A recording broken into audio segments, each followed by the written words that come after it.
नमस्कार दोस्तों, स्वागत है सभी का HS maths by Vijay sir YouTube channel पर, जो आपका चैनल आप ही के लिए है। जैसा कि आप सबको पता है, 24 फरवरी से बोर्ड एग्जाम शुरू होने जा रहे हैं। आज उसी के आधार पर हम मैथ का जो आपका नया चैप्टर है समांतर श्रेणी, उसको लेकर आए हैं। आज हम आपको उसकी तैयारी कराएंगे, जिसमें से बोर्ड एग्जाम में 5 से लेकर के 7 नंबर तक आपके एग्जाम में क्वेश्चन देखने को मिलते हैं, जो आते हैं। चैप्टर का नाम से ही आपको यह पता लग जाएगा कि हमें करना क्या है और किस तरीके से हम इसके क्वेश्चंस को हल करेंगे। आइए, चैप्टर का नाम क्या हमारा? चैप्टर का नाम है समांतर श्रेणी। मैंने पहले भी बताया था, जैसे द्विघात समीकरण हम करते थे उसके भी फैक्टर किए थे हमने, बहुपद था उसके भी फैक्टर किए थे, दो चर वाले रैखिक समीकरण था उसके भी आधार पर किया था। उसी प्रकार से आज हम करेंगे समांतर श्रेणी। तो पहले जो समांतर श्रेणी है, हम इसका एक तरीके से संधि विच्छेद ही करेंगे, उसी से हमें समझ जाएंगे कि हमें करना क्या है।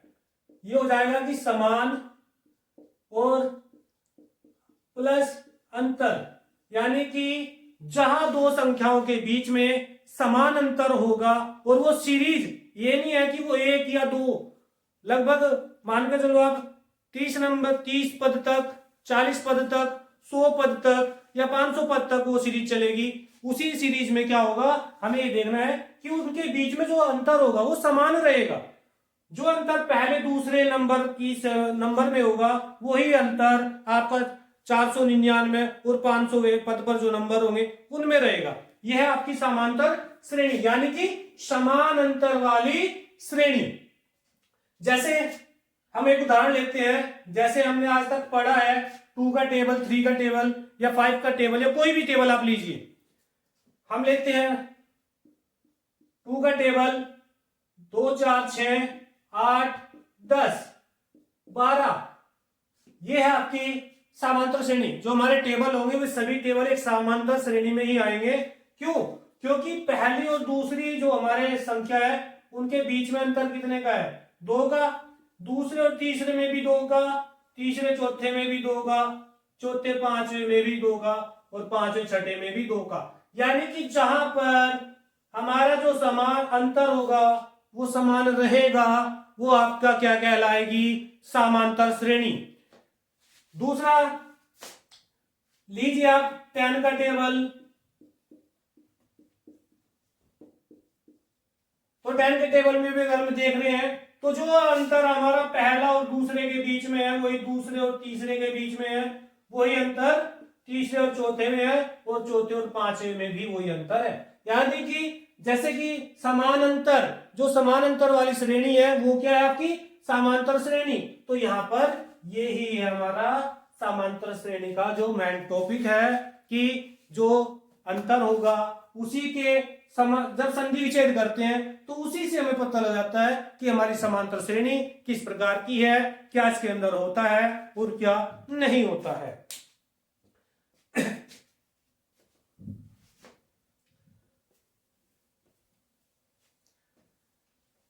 अब समांतर श्रेणी के लिए खास होता है पहली 2 चीजें। पहला जो होता है आपका प्रथम पद, जिसे हमें ए से निर्देशित करते हैं। दूसरा हमारा होता है सार्वांतर। सार्वांतर यानी कि जो समान अंतर उन नंबरों के बीच में आता है वो हमारा क्या है? उसे हम डिनोट करते हैं डी के द्वारा। तो आपको पहली एक्सरसाइज जो है इसकी, उसमें आपको कुछ नहीं, केवल यही पूछा गया है कि एक समांतर श्रेणी दे दी। समांतर श्रेणी दिया आपको 5 10 15 20 25, इस तरीके से कोई समांतर श्रेणी दे दी। और उसमें आपसे पूछा क्या है? आपसे पूछा गया कि इसमें प्रथम पद बताइए क्या होगा। प्रथम पद, प्रथम पद यानी कि पहला पद, जो पहला पद होगा वही आपका प्रत्येक समांतर श्रेणी में प्रथम पद होगा। तो यहां पर आपका प्रथम पद क्या होगा? 5। और अगर आपसे पूछ लिया जाए कि सार्वांतर क्या है, तो सार्वांतर जो इन दोनों के बीच में अंतर होगा 5 और 10 के बीच में अंतर कितने का है? 5 का। 10 15 के बीच में भी 5 का, 15 और 20 में भी 5 का, 20 और 25 में भी 5 का, वो आपका क्या कहलाएगा? सार्वांतर। तो इस तरीके से पहली जो एक्सरसाइज है उसमें आपसे ये क्वेश्चन किया जाता है। इसी के आधार पर दूसरा क्वेश्चन किया जाता है कि दी गई समीकरण या दी गई जो श्रेणी है वो आपकी समांतर श्रेणी है या नहीं है, वो हमें चेक करके बताना होता है। तो कैसे? जैसे अगर मैं नंबर से लेकर चलता हूं कि 5, 13, 21, 29 और 37, क्या ये एक समांतर श्रेणी है या नहीं है? एक क्वेश्चन ये भी पूछा जाता है आपका। तो क्या करेंगे उसके लिए? क्या जो ऐसे कि हमने इसका संधि विच्छेद किया था यानी कि टुकड़े किए थे उसी के आधार पर कि समान अंतर, हमें सभी नंबर्स के बीच में समान अंतर देखना है। तो पहले और दूसरे में हम क्या करेंगे? जब हम D1 निकाल लेंगे, D1 होगा हमारा A2 माइनस A1, यानी कि दूसरे पद में से पहले पद को हमें घटाना है। तो 13 में से 5 को आप घटा रहे हो तो आपका आंसर क्या आया? 8। अब D2 निकालेंगे, यहां पे D2 हमारा होगा A3 माइनस A2, यानी कि पहले इसमें से ये घटाया, अब तीसरे पद में से दूसरा पद घटाएंगे, 21 माइनस के 13, तो अब भी हमारा क्या आता है? 8। अब D3 निकालेंगे, D3 यानी कि क्या होगा? A4, चौथे पद में से हम तीसरा पद घटाएंगे, चौथा पद हमारा 29, तीसरा पद हमारा 21, अब हम इसमें से घटा के हमारा क्या बचता है? तब भी हमारा 8 ही बचता है। तो इस तरीके से अगर हमारा D1 बराबर होगा D2 और बराबर होगा D3 के, यानी कि सभी सार्वंतर हमारे बराबर होंगे, तो वो क्या कहलाएगा? वो आपकी एक समांतर श्रेणी कहलाएगी। ये हमें चेक करना है कि दी गई सारणी जो है, श्रेणी है, वो एक समांतर श्रेणी है या नहीं है।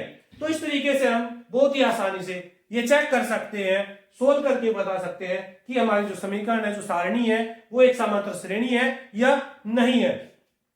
दूसरा, इसी के आधार पर हम क्वेश्चन लेते हैं।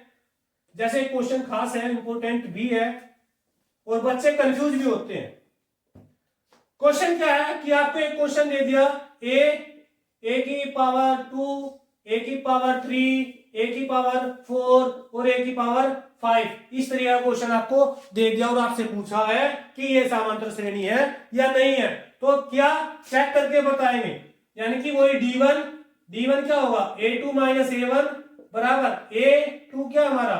A स्क्वायर और A1 क्या है? A। आपने इस तरह के जो क्वेश्चन है वो देखे होंगे, उसमें क्या होता है कि अगर पावर सेम होगी तभी हम अपने नंबर्स को घटा पाएंगे या फिर जोड़ पाएंगे, लेकिन यहां पर हमारी पावर सेम नहीं है, क्योंकि पहले तो हमारी a की पावर 2 है और दूसरे की पावर a की पावर 1 है, तो यहाँ पर पावर सेम नहीं है, बराबर नहीं है, तो इन नंबर्स को हम नहीं घटा सकते। अर्थात हमारा D1 क्या आता है? A2 minus A। अब हम D2 निकालते हैं, D2 हमारा क्या होगा? 1, 3 और A2, यानी कि तीसरे पद में से दूसरा पद घटाएंगे, तो तीसरा पद हमारा क्या है? ये और ये। क्या ये सेम है दोनों? एक नजर में आप देख रहे हो तो सेम नहीं है, ये क्लियर है कि एक नजर में देखने से सेम नहीं है। लेकिन अगर इसके ही हम लेकर चले, अगर हम इसी में a कॉमन ले दे तो हमारा क्या बचता है? a minus 1। यहां पर कॉमन लेते हैं A2 तो क्या बचता है? a minus 1। सेम हो गया, लेकिन सेम हुआ है केवल ब्रैकेट के अंदर, केवल ब्रैकेट के अंदर। कोष्ठ के अंदर सेम हुआ है, लेकिन कोष्ठ के बाहर दोनों ही हमारे अलग अलग आते हैं। अर्थात यहां पर क्या हुआ कि D1 बराबर नहीं है D2 के, अर्थात ये एक समांतर श्रेणी नहीं है। जहां पर D1 बराबर होगा D2 के, वो आपकी समांतर श्रेणी होगी, लेकिन जहां पर D1 बराबर नहीं है D2 के, वो आपकी समांतर श्रेणी नहीं होगी। ये है आपका खास क्वेश्चन, जिसमें आपसे केवल एग्जामिनर क्या पूछ सकता है कि दी गई सारणी या समीकरण या सीरीज क्या वो एक समांतर श्रेणी है या नहीं है। अगर है तो उसके अगले पद निकालिए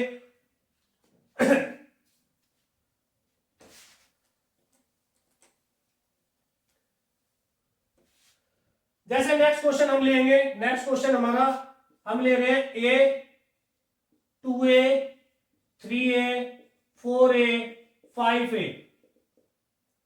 और अगर ये समांतर श्रेणी है, अगर ये आपकी समांतर श्रेणी है, तो अगले 3 पद निकालिए। अगले 3 पद आपको ज्ञात करने हैं। तो सबसे पहला काम हमारा वही है कि हमें क्या करना है, जो श्रेणी दी है उसे ये चेक कीजिए कि वो समांतर श्रेणी है या नहीं है। तो कैसे करेंगे, वही आपका D1 क्या होगा, A2 माइनस A1 बराबर 2A माइनस A बराबर क्या होगा आपका A, और D2 A3 माइनस के A2 बराबर A3 आपका क्या है 3A माइनस 2A बराबर A, और D3 होगा A4 माइनस A3, A4 आपका 4A और माइनस कीजिए 3A बराबर A।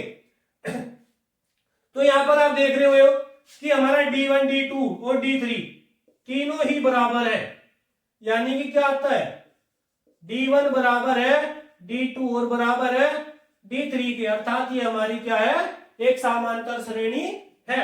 अगर ये समांतर श्रेणी है तो इसके अगले 3 पद ज्ञात कीजिए। अब हमें क्या करना है, जब किसी भी श्रेणी के अगले अगर पद निकालने हो तो उससे पहले हमें यह पता होना चाहिए कि हमारी समांतर श्रेणी का प्रत्येक पद क्या होगा।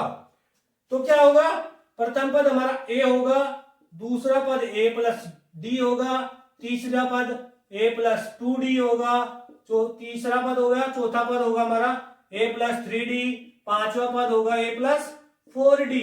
यानी कि जैसे मैंने आपको कहा है कि ये हमारे समांतर श्रेणी के पद हो गए, लेकिन ये भी याद रखो किस प्रकार से होंगे, A, दूसरा पद A प्लस D, तीसरा पद A प्लस 2D। मैंने कहा तीसरा पद, लेकिन तीसरा पद क्या होता है कि वो A प्लस 2D है।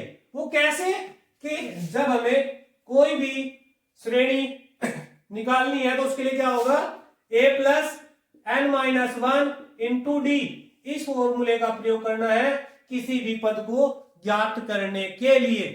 क्योंकि जब हम पद की बात करेंगे जो हमारा n होगा वो होगा आपका पद, कि आपको कौन सा पद निकालना है। जैसे यहां पर हमारा पहला पद, दूसरा पद, तीसरा पद, चौथा पद, पांचवा पद दिया है, तो अब हमें निकालना क्या है, छठा पद। तो हमें क्या करना है, n के स्थान पर केवल 6 रखना है।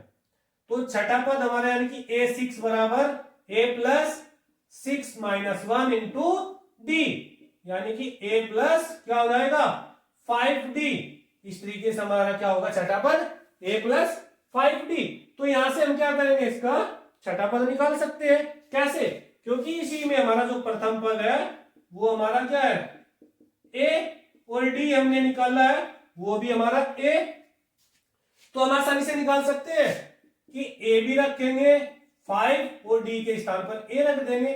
A प्लस 5A बराबर क्या हो जाएगा, दोनों को जोड़ने के बाद 6A। इस तरीके से हम किसी भी श्रेणी का कोई भी पद आसानी से निकाल सकते हैं जब हमें उसका प्रथम पद और सार्वधातुक यानी कि D पता होगा, तब हम किसी भी श्रेणी का कोई सा भी पद आसानी से निकाल सकते हैं।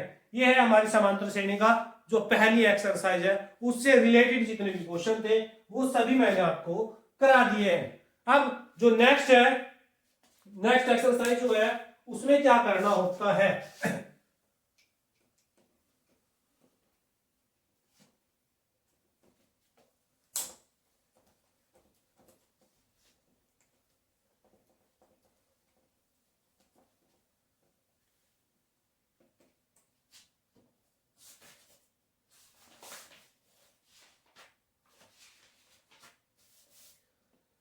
नेक्स्ट एक्सरसाइज हमारी क्या है 5.2 एक्सरसाइज आपकी 5.2। उसमें क्या है, आपको कुछ नहीं करना, जैसे मैंने पहले आपको लिखवाया था।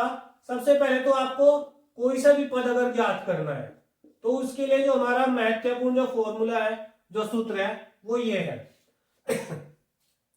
इस टॉपिक में आपसे क्या करेगा एग्जामिनर, पूछ सकता है कि आप बताइए कि आपको प्रथम पद भी देगा, आपको सामांतर भी देगा, और आपसे पूछ लेगा कि उसका 11वां पद क्या होगा, उसका 20वां पद क्या होगा, उसका 50वां पद क्या होगा, या उसका 80वां पद क्या होगा। एक तो क्वेश्चन ये कर सकता है। दूसरा क्वेश्चन ये कह सकता है कि बताओ इस समांतर श्रेणी का 25वां पद क्या होगा। जब आपको प्रथम पद या एक श्रेणी दे देगा, उसमें पूछ रहा है कि इसका 25वां पद क्या होगा, इसका 30वां पद क्या होगा, या इसका 70वां पद क्या होगा, इस तरीके का क्वेश्चन। अब मैं आपको एक बता दूं, छोटी सी बात, नॉर्मल सोचने वाली बात। जब हमारे पास ये फॉर्मूला है तो ध्यान रखो, यहां पर हमारे 4 टॉपिक है। पहला एनवा पद, पहला क्या है, एनवा पद। दूसरा टॉपिक हमारा प्रथम पद, एन हमारा पद, और डी हमारा सार्वधातुक। कितने, यहां पर हमारे 4 टॉपिक हमारे सामने है। एक तो हमें एनवा पद हमारा क्या होगा, एन हमारा क्या है, किस पद पर होगा, प्रथम पद हमारा क्या होगा, और सार्वधातुक। 4 आपको यहां पर नजर आ रही है। तो इस तरह के क्वेश्चन में क्या होगा कि आपको 4 में से 3 तो देगा, 4 में से 3 का मान देगा, 4 में से 3 का मान देगा, और 1 का आपको ज्ञात करना है। सबसे जरूरी खास बात, सबसे खास बात क्या है कि 3 का मान देगा और 1 का ज्ञात करने के लिए कहेगा कि इसका मान निकालिए। वो किसी का भी कह सकता है। मैं ये नहीं कहता कि आपको हमेशा ए एन ही निकालने के लिए कहेगा। मैं ये भी नहीं कहता कि वो हमेशा आपको डी ही निकलवाएगा। वो आपको ए भी पूछ सकता है, डी भी पूछ सकता है, एन भी पूछ सकता है, ए एन भी पूछ सकता है। कैसे, आइए करते हैं इस तरह के क्वेश्चन को।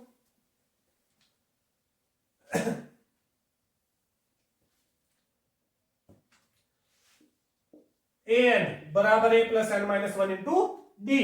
तो आपसे पूछा गया है, सपोज करो एक छोटा सा क्वेश्चन लेते हैं कि ए बराबर आपको 7 दे दिया और डी बराबर आपको 8 दे दिया, और आपको क्या पदों की संख्या आपको निकालनी है कि पदों की संख्या क्या होगी, जबकि आपको n का मान 9 दे दिया। अब देखो इसमें हमारा पहला, दूसरा, तीसरा और चौथा 4 टॉपिक है। 4 में से 3 टॉपिक दे दिए कि ए का मान भी दे दिया, डी का मान भी दे दिया, और एन का मान भी दे दिया। तो अब क्या निकालना है, आपको ए एन निकालना है। तो ए एन निकालना है तो इस सूत्र में मैंने डायरेक्ट रख देंगे, यानी कि ए का मान क्या है 7 प्लस एन का मान 9 माइनस 1, और डी का मान क्या आपका 8। तो इस तरीके से हमारा ए एन आसानी से निकल सकता है। ए एन का मतलब 9वां पद हमारा क्या होगा, तो 7 प्लस 9 माइनस 1 यानी कि 8 और गुणा 8, तो क्या हो जाएगा 7 प्लस के 64 यानी कि 71, यानी कि जिसका प्रथम पद 7 डी हमारा 8 होगा, तो उस समांतर श्रेणी का 9वां पद हमारा क्या होगा, वो होगा हमारा 71, जिसे हम आसानी से ज्ञात कर सकते हैं। उम्मीद करता हूं कि आपको ये क्वेश्चन समझ में आया होगा। अब हम नेक्स्ट क्वेश्चन करते हैं इसी से।